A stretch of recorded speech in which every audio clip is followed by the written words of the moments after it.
Buenas noches. Salut, l'unité d'enquête de Noticias Caracol vous apporte une exclusivité mondiale.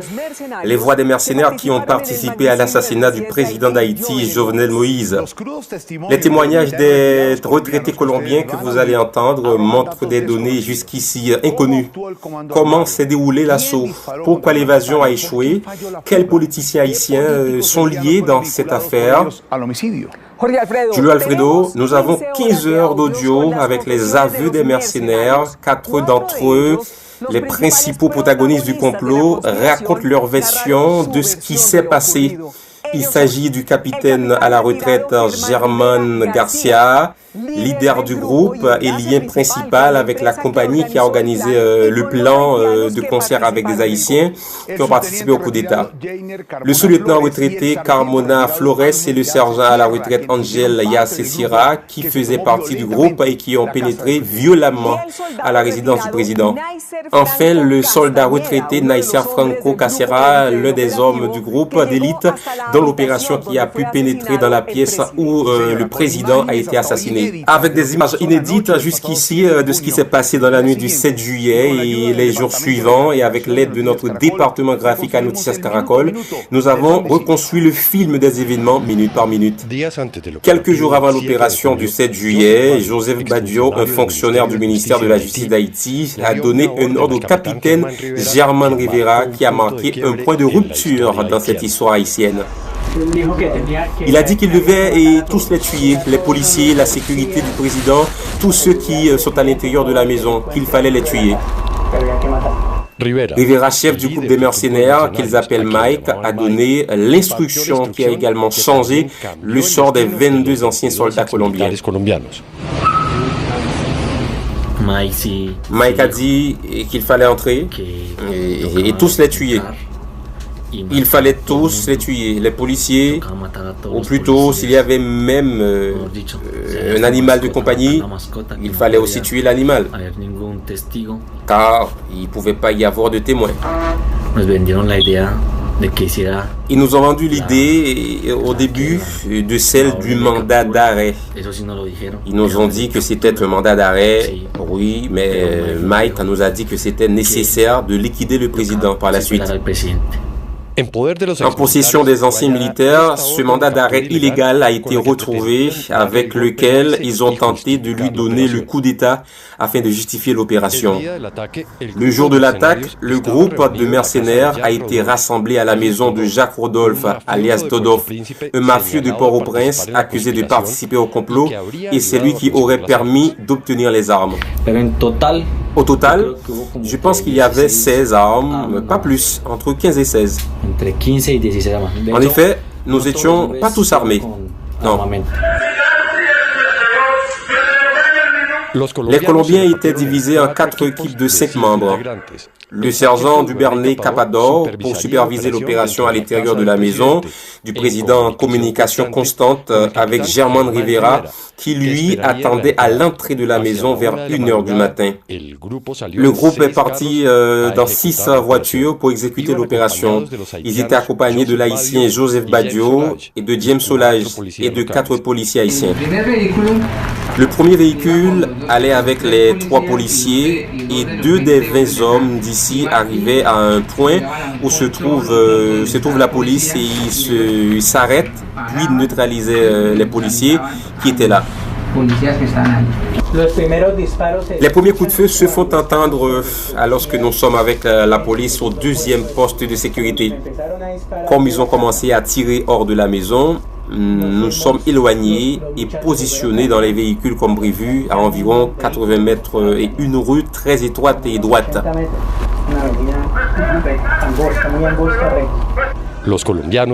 Les Colombiens ont déjà franchi les 3 postes de contrôle après avoir réduit la garde et atteint la porte de la résidence présidentielle. Nous avons commencé à essuyer des tirs, puis tout le monde s'abrite derrière les murs.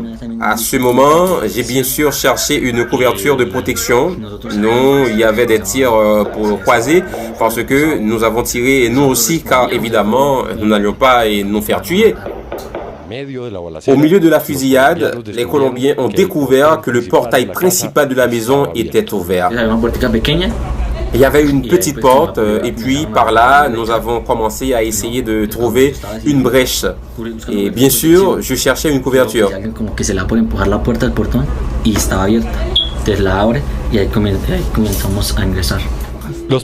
Les premiers groupes dirigés par Carmona étaient chargés de sécuriser le premier étage.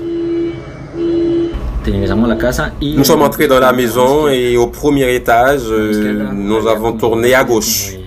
Et il y a eu une pièce qui semblait à un salon, en tout cas avec une table, une grande table. Au fond, il y avait une salle de bain. Ils ont découvert plusieurs policiers. Au lieu de leur faire face, mais ils se sont cachés. Ils étaient à peu près 4 à 5 policiers haïtiens qui se sont cachés. On les a vus, ils se sont cachés. Et ils ont dit non, non, non, s'il vous plaît, non, non, s'il vous plaît. Alors, nous avons pointé sur eux et nous les avons menottés. Ils avaient des armes là-bas, des fusils, des pistolets, ils avaient beaucoup de choses là-bas. Mais ils ne s'en sont pas servis, tout simplement.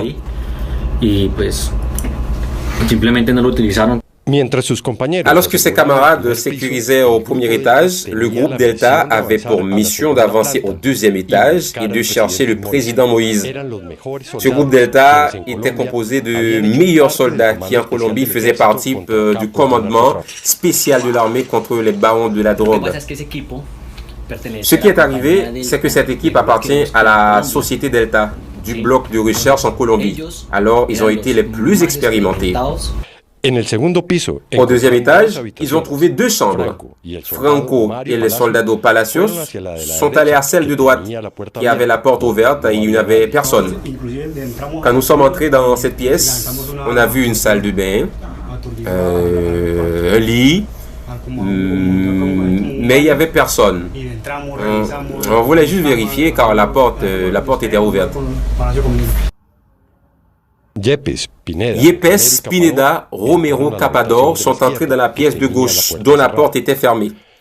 Dans cette pièce, ils trouvaient le président Jovenel Moïse et son épouse Martine Moïse. Tout en pleurant un peu, Franco a déclaré que Victor Pineda était celui qui a tiré sur le président. On dit que c'était Pineda. Il s'écoutait. Il est très inquiet que ce garçon n'ait pas de paix. À la question précise de savoir qui a tiré sur le président, Carmona a répondu « Je veux que vous écriviez juste un nom de famille là-bas. Vous êtes déjà en train de l'enquêter pour voir s'il est vrai ou non. » Pineda. Selon les déclarations, Pineda est entré à l'intérieur de la pièce avec un fusil M4. Le président Moïse a reçu 12 balles, sa femme a reçu plusieurs balles dans l'abdomen. Elle a vécu miraculeusement.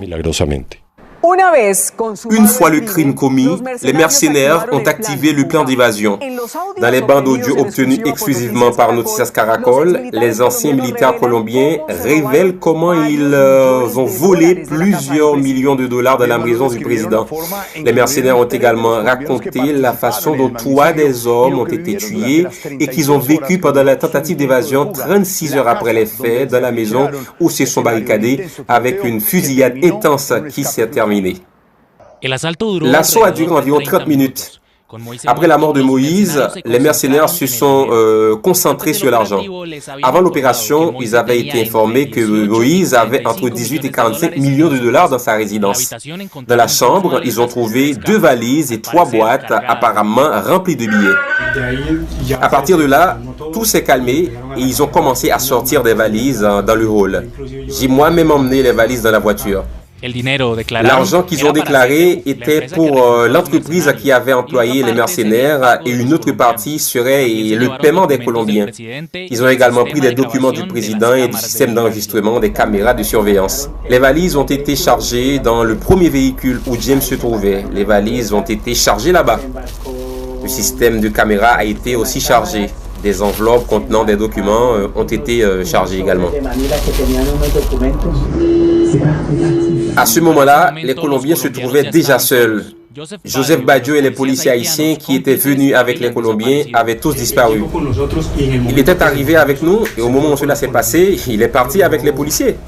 Il nous a laissés seuls. Ils étaient dans une Ford grise. Les mercenaires se mettent en route pour se rendre au palais national. Selon le plan, un nouveau président devrait prêter serment et réaliser le coup d'État et ferait des Colombiens sa garde personnelle. Capador nous emmenait au palais national parce que c'est là où il avait prévu de nous protéger. Oui, la police allait nous protéger. Nous roulions lentement, très lentement, jusqu'à l'aube du matin. Je crois que le premier de nos véhicules s'est trouvé en face de quelques voitures qui ont fait un barrage sur la route et qui ne vont pas nous laisser passer. Étant bloqués là, nous devions tous arrêter, sortir des véhicules et rester sur la route. Dans cette vidéo, nous voyons deux des mercenaires cachés dans un caniveau. La police haïtienne a bloqué le passage avec des pick-up et des chars. Les Colombiens se sont réfugiés dans cette maison. Les images montrent plusieurs d'entre eux attendent une exfiltration promise par Arcángel Pretel, le Colombien qui dirigeait l'entreprise de recrutement CTU. Mais l'aide n'est jamais arrivée parce qu'elle n'a tout simplement jamais existé. Eh bien, nous sommes là, le temps passe, aucune solution pour nous. Mais que se passe-t-il? Pourquoi ne sont-ils pas venus faire ce qu'ils avaient promis comme être au palais national? Ils avaient dit qu'on allait être accueillis là-bas et que nous serions protégés. Alors, ils ne disent rien du tout. Ils ne disent rien. Non, non, non, on parle, on se coordonne. C'est ce que dit Capador. Ne t'inquiète pas, on coordonne. La contre-attaque des autorités haïtiennes a commencé dans l'après-midi. C'est environ vers les 4 heures dans l'après-midi. Ils ont commencé à lancer de lacrymogènes, puis les tirs ont commencé à résonner. Si je me souviens bien, des tirs de fusil ont été entendus. C'est alors que les Colombiens ont vaincu dans une folie totale. C'était de la folie totale. On a reçu beaucoup d'impacts, beaucoup de balles. C'était assez effrayant pour tout le monde. On a eu très peur. Et là, ils ont endommagé la porte, les murs. Au milieu de l'attaque, le premier sergent colombien Javier Romero est tombé. Nous avons été attaqués très fort parce que nous avions très peu d'armes, très peu de munitions. Ils ont lancé une grenade à main. Javier était dans un coin. La grenade lui est tombée dessus. Ensuite a suivi la mort du sergent Duvernay, l'homme qui avait recruté le plus de mercenaires, et c'était lui le militaire le plus expérimenté du groupe. Après la grenade, nous sommes allés à l'autre coin pour s'abriter, à l'arrière de la maison. C'est alors qu'ils ont lancé une autre grenade dans la même direction. Et Capador a été atteint avec un trou d'entrée et de sortie dans son corps. Nous sommes partis de là et nous avons essayé avec le paramédical de faire ce que nous pouvions, mais toutes nos trousses étaient dans les véhicules. Ensuite, l'ancien soldat Miguel Carson est décédé, qui s'est apparemment abattu par accident. Les mecs, c'est juste ce qu'ils disaient à ce moment. Ils disaient « Tuez-moi, tuez-moi, tuez-moi, ne me laissez pas comme ça, ça fait très mal, tuez-moi » Et puis nous... Mais ensuite, nous avons découvert qu'il n'a pas été tué par la police. Il a été atteint de balles tirées par son propre fusil. À ce moment-là, les Colombiens savaient déjà qu'ils avaient perdu. J'ai dit non, je ne veux pas qu'ils m'attrapent. S'ils vont me capturer, je préfère mourir. Je préfère m'ôter la vie comme ça. La maison dans laquelle ils se sont réfugiés a reçu une grosse volée de balles des autorités haïtiennes. Dans la nuit, les Colombiens ont profité de l'obscurité pour se déplacer entre les murs et les toits afin de se réfugier dans l'ambassade de Taïwan qui se trouvait à quelques mètres. Puis nous sommes entrés dans l'ambassade. Mike a dit non, Griff, ils ne peuvent pas entrer ici, c'est un autre gouvernement, c'est une telle chose, c'est ici, ou soit nous sommes en sécurité ici, l'ambassadeur de Taïwan sait déjà que nous sommes ici. Ils ont passé la nuit à l'ambassade de Taïwan, les cerveaux du complot n'arrêtaient pas de faire de fausses et délirantes promesses au groupe désespéré de mercenaires. Il nous a dit plus tard que l'ambassade des États-Unis déménageait déjà et qu'ils allaient emmener je ne sais combien de soldats américains. Le lendemain matin, un jour et demi après l'assassinat, les autorités haïtiennes sont entrées dans l'ambassade de Taïwan et ont trouvé les Colombiens cachés dans une pièce. Nous étions enfermés là-bas et nous avions commencé à entendre dès le matin qu'ils étaient entrés. Ils faisaient une perquisition dans la chambre où je logeais et en finale, ils sont entrés, oui, et nous ont capturés, puis ils nous ont mis les menottes. Les mercenaires colombiens étaient en fuite depuis près de 36 heures. Aujourd'hui, ils encourent des peines qui pourraient les garder dans une prison haïtienne pour le reste de leur vie.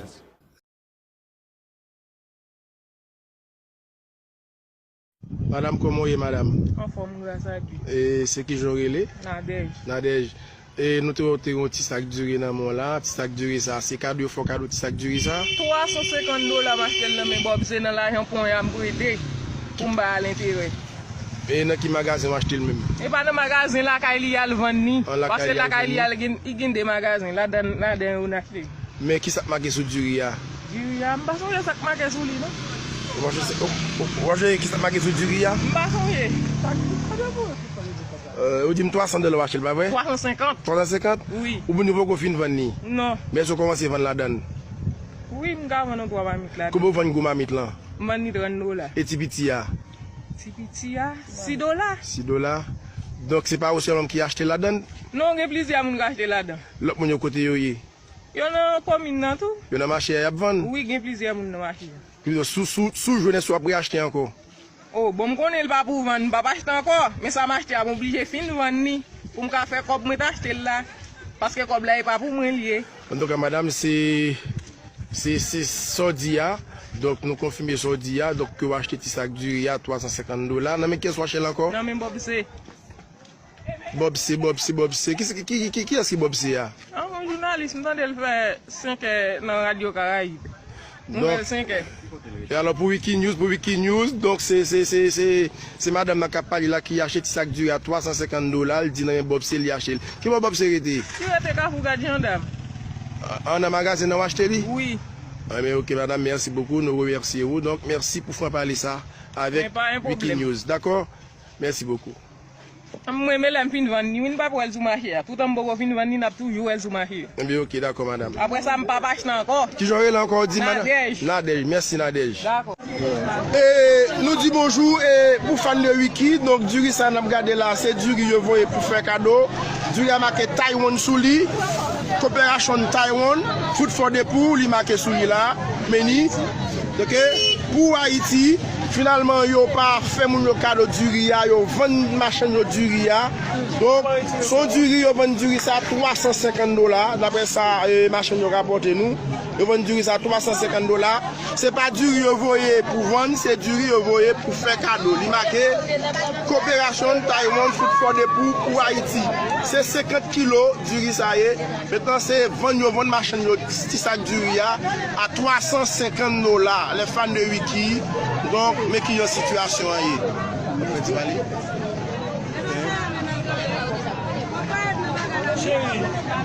Si on a caché, on a la brûlée peinture. Oui. Si on a caché, c'est que le bagage est dur.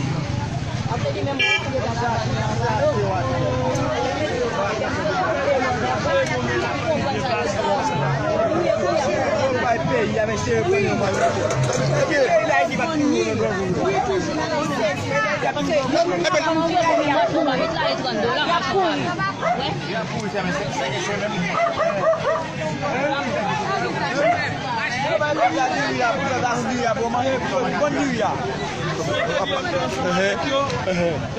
faites mal avec nous, c'est rien. De Duria, pas qu'on pas connaît de Duria. pas qu'on a de Duria, Hein? Pas qu'on a de Duria. Non, mais madame, vous faites mal avec de Duria, comment on va acheter sac Duria? Parlez chérie. oui, Comment parler chérie? Qui est-ce qui vend nous? Madame, ça c'est vendre la bonne du riz. Comment on va acheter sac du riz, madame? $350. Combien mamie dit qu'elle la donne? 16 mamie. 16 mamie. Non, mais qui va acheter du riz? Ça me ça là. Il doit vous faire chérie. non, il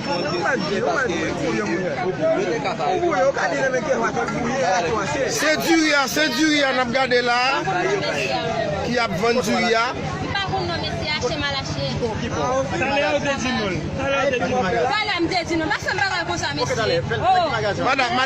Madame, nous voulons aider madame. Non mais qui moun acheter madame? Madame, non mais qui moun Madame, non mais qui moun acheter du riz ya? M'pa konn non monsieur, m'pa konn monsieur. Qui côté acheter? Qui côté acheter? Qui côté acheter? Qui peut acheter du riz ya madame? C'est pas capable d'arrêter. Arrêtez. Donc c'est comme ça, yo vend du riz ya. M'pa konn non monsieur. Qui peut aller au bain? Qui peut? Tale mbay non? Nous tout te bay non la tale ya. Ame bay monsieur a balé lo. Radio Tibouka.